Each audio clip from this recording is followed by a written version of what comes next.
Marketing Edge on TV is Nigeria's leading initiative in the business of brand management and in the management of brand business. It is a 30-minute awesome package that comprises brand news, branding focus, and industry conversation, all in a mix, encompassing thorough and in-depth analysis aimed at promoting the brand idea. My name is Bababumi Agbibi. Welcome to the program. Marketing Edge on TV, promoting the brand idea. We begin with brand news, where we bring you the latest developments around brands and in the field of marketing and advertising in Nigeria and around the world.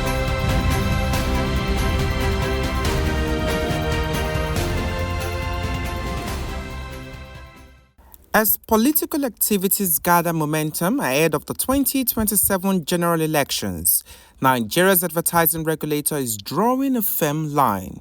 The Advertising Regulatory Council of Nigeria, ARCON, says no political advertisement should appear on any platform without prior approval, warning that violators risk prosecution. Again, the regulator expressed concern over the growing circulation of campaign materials, saying they breach advertising rules and promotes divisive narratives. Consequently, political parties, aspirants, support groups, agencies, and media owners have been directed to stop airing or displaying unapproved advertisements immediately. Aside this, ARCON says it will work with law enforcement agencies to remove offending campaign materials nationwide and sanction those responsible. Nigeria's integrated marketing communications industry is projecting stronger business performance in the second half of 2026 as brands ramp up marketing activities and political campaigns begin to gather pace ahead of the 2027 elections.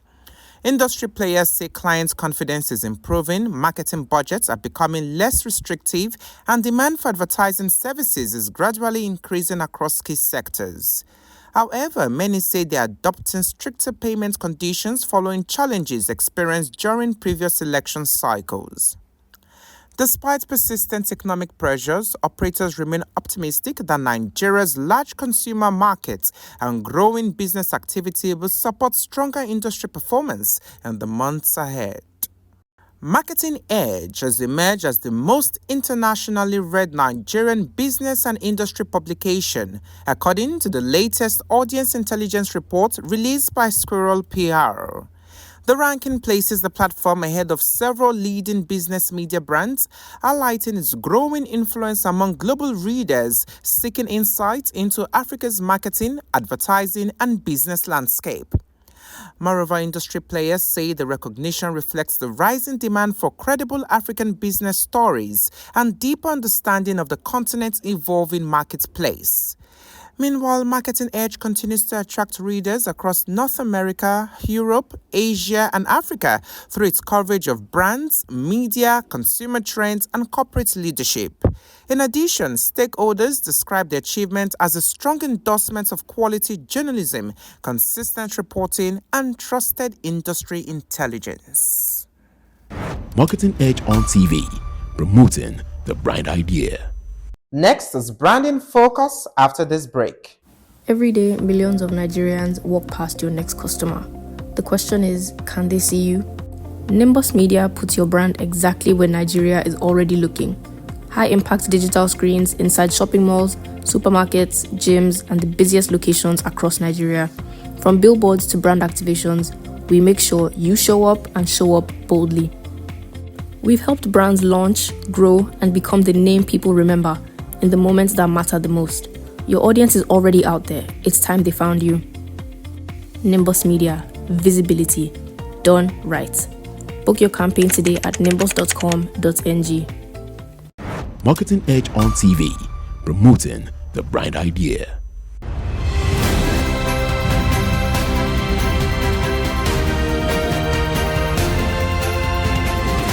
Now, brand in focus.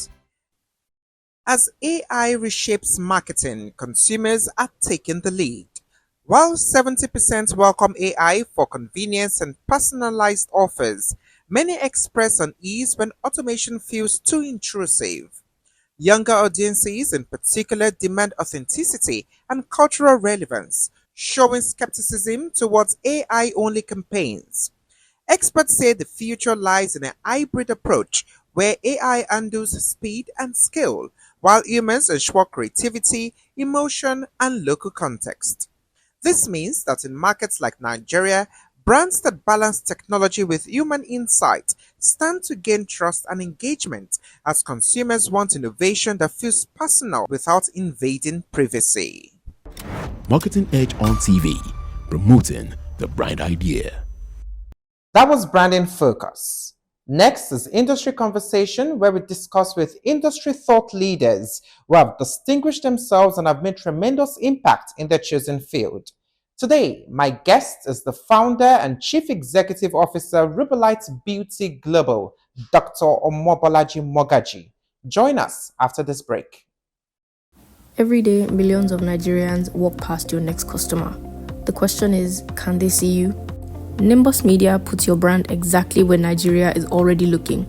High-impact digital screens inside shopping malls, supermarkets, gyms, and the busiest locations across Nigeria. From billboards to brand activations, we make sure you show up and show up boldly. We've helped brands launch, grow, and become the name people remember in the moments that matter the most. Your audience is already out there. It's time they found you. Nimbus Media. Visibility. Done right. Book your campaign today at nimbus.com.ng.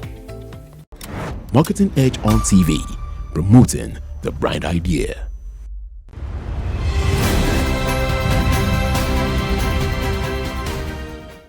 On Industry Conversation today, my guest is the founder and chief executive officer, Rubellite Beauty Global, Dr. Omobolaji Mogaji.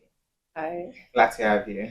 nice to meet you. Thank you. Now let's get straight into beauty and cosmetics. How would you assess the Nigerian cosmetics market today? Is it rapidly growing or it's just evolving? Okay, so I'll start with a quick introduction. My name is Dr. Omobolaji Mogaji, and I'm the founder of Rubellite Beauty Global. Rubellite Beauty Global is Africa's lifestyle and beauty company that is focused in creating high quality products. We started off as creating two beauty makeup products, but then we've spanned into hair, beauty education, building experiences among women. We also have launched our recent beauty experience center in Victoria Island with one goal in mind, ensuring that we build all of this around not just women and men as well, because we believe spreading self-care and every beauty story, every beauty journey actually starts from your own story. So that's basically what we do. Now, talking about the industry, it has actually grown. It is emerging and it would continue to emerge. What we had a decade ago and what we have now is they're miles apart, and this is where I'm coming from.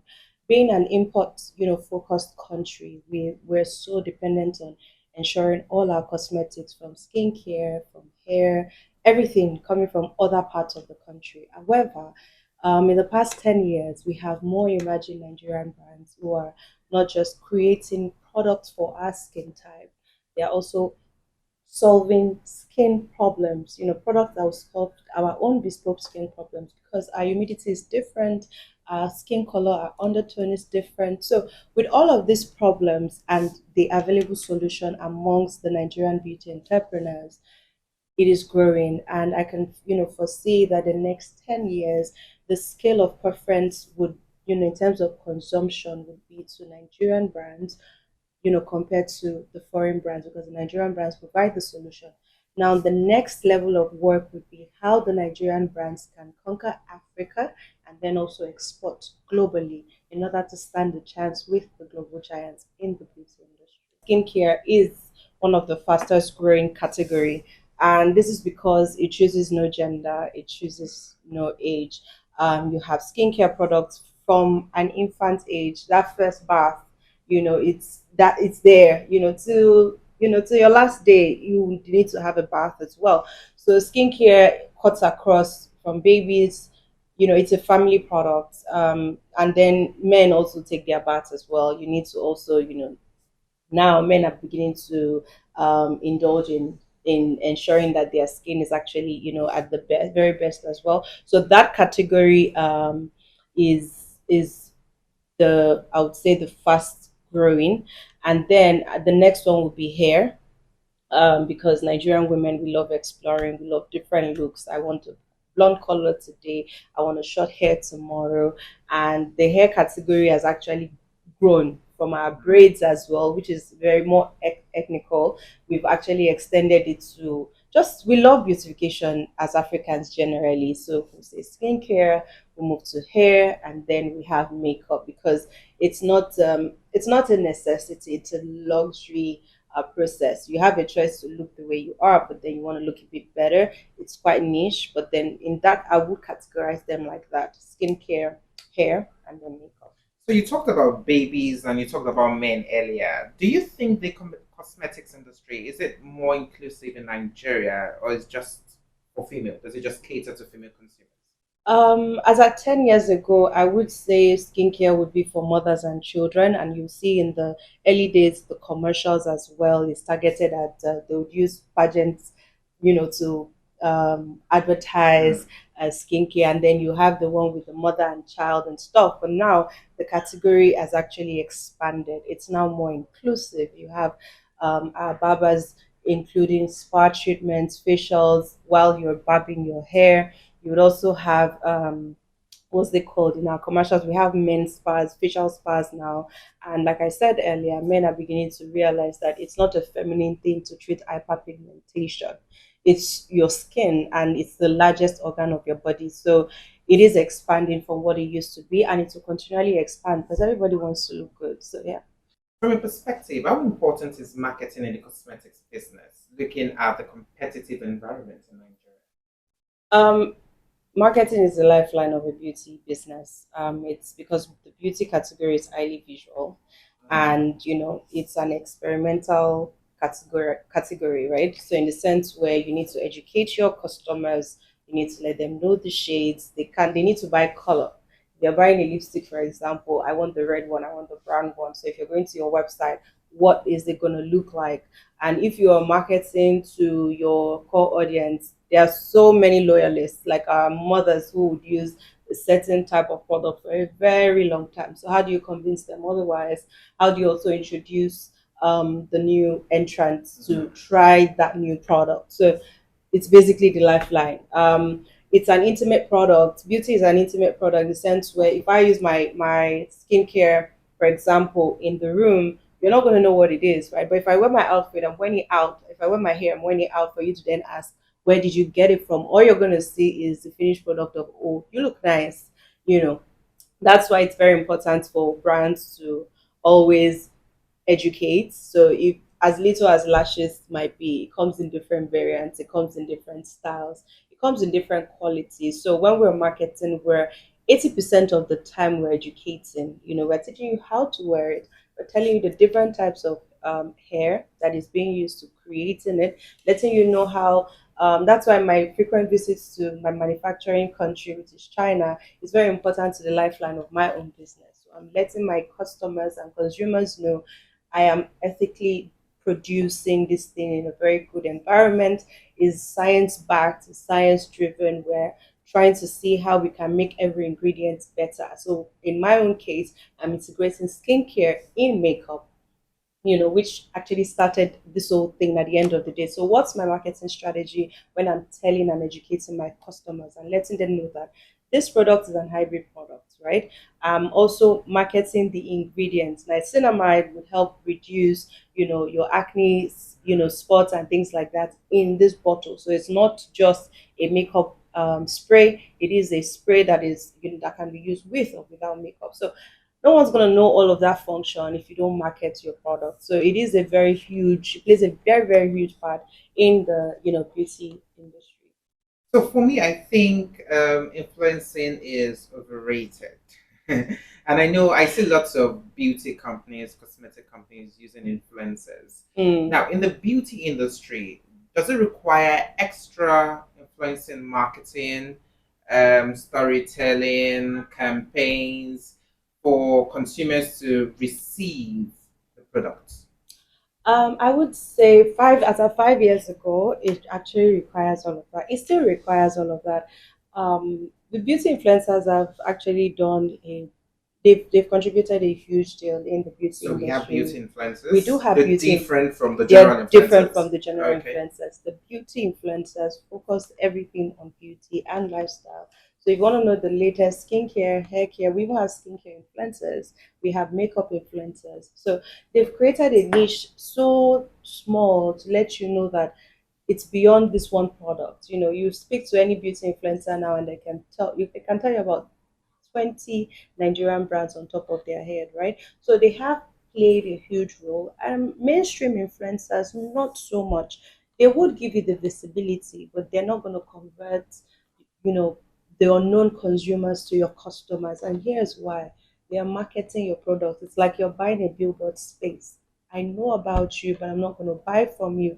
And that's because I don't trust this mainstream influencer enough, because if it's influencing for a car, if it's influencing for nightlife, if it's influencing for so many other things, I'm not going to trust you with the largest organ on my skin, right? Because it's very intimate, it's very private, it's very personal. You know, you can just out of the blue buy like a Stanley cup, for example, but when you're putting anything on your skin, you're going to think twice, right? So that's why I would say the mainstream influencers would give you visibility, but nothing beyond that.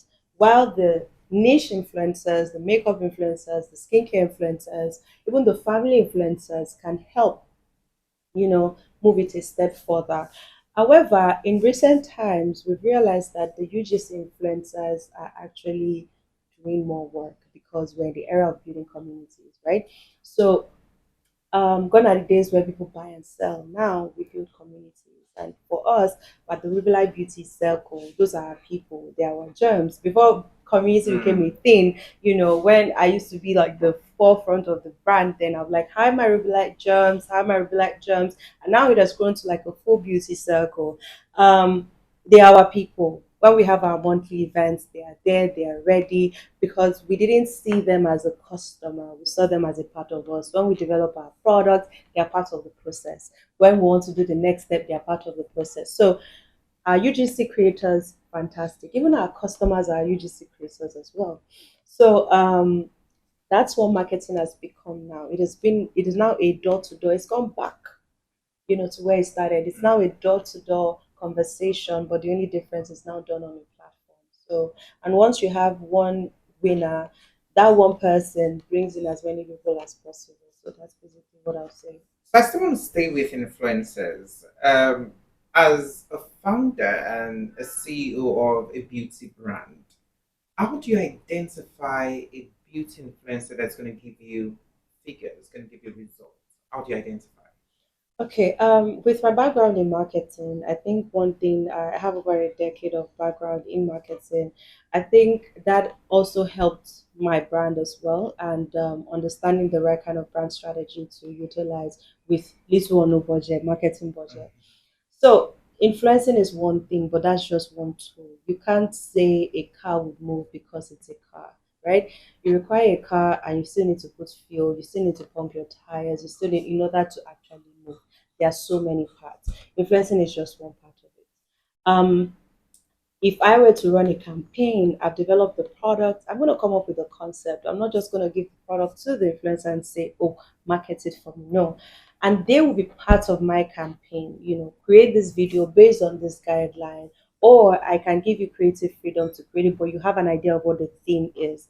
That being said, I would then use that content and and then focus on my ads, knowing the right places to, disseminate that ad.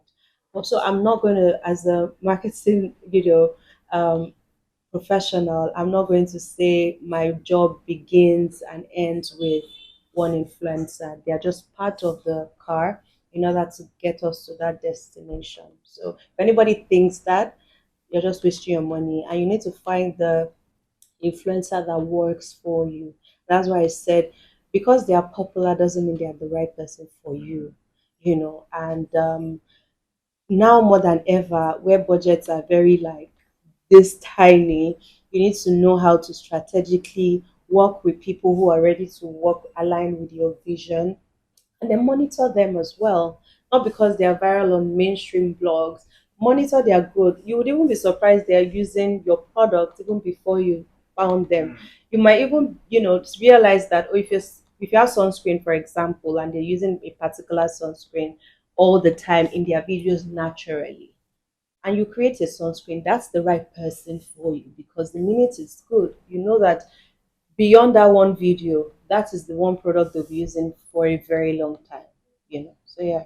Compared with global beauty brands, how would you rate the growth, the competitiveness, the creativity of the Nigerian cosmetic industry in Okay, I would start by saying Nigerians have one of the most creative beauty markets, from the vendor side, from the service providers to the manufacturers. We have one of the best. And that's why you see things like the Lagos airline becoming like a global trend. How we install our frontals, how we put our blush, how we create that standard. We don't follow, what the global standard is like. So what am I saying in essence?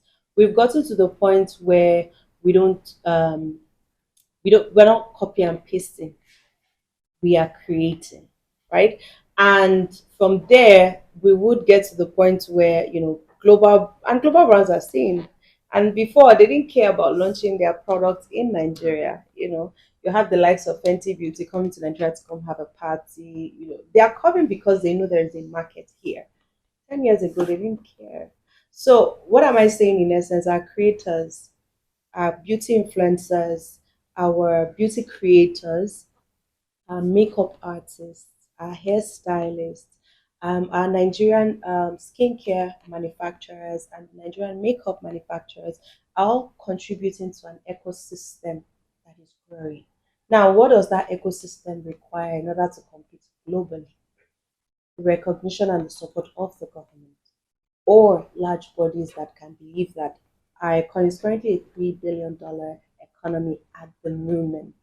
So what will we then do when it's not just regularized, but then we are impacting and even giving grants and loans? You go to the bank and then you talk about your business. The minute you say it's a beauty business, they look at you like, I'm not sure. But the minute another person goes in and say, "Oh, I'm a real estate developer. Oh, here's the site. Just sign."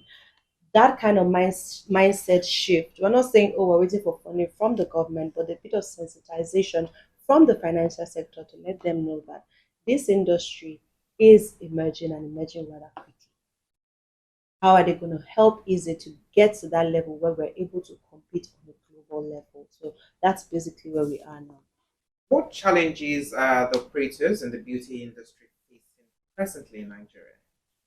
Okay. The exchange rate is a thing. I would also say that as a manufacturer as well, there's been a bit of stability. I'm not going to turn a blind eye to it. It's been stable 1.3, 1.4 for the past 6 months. Like last year, 2 years ago was basically bonkers. If you could survive those 2 years, you could survive anything, right?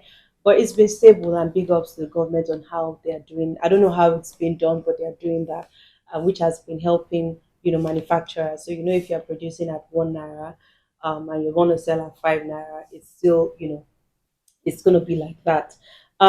Beyond the exchange rate, the high importation cost, I know they're subsidizing certain things. However, we still need to import ingredients.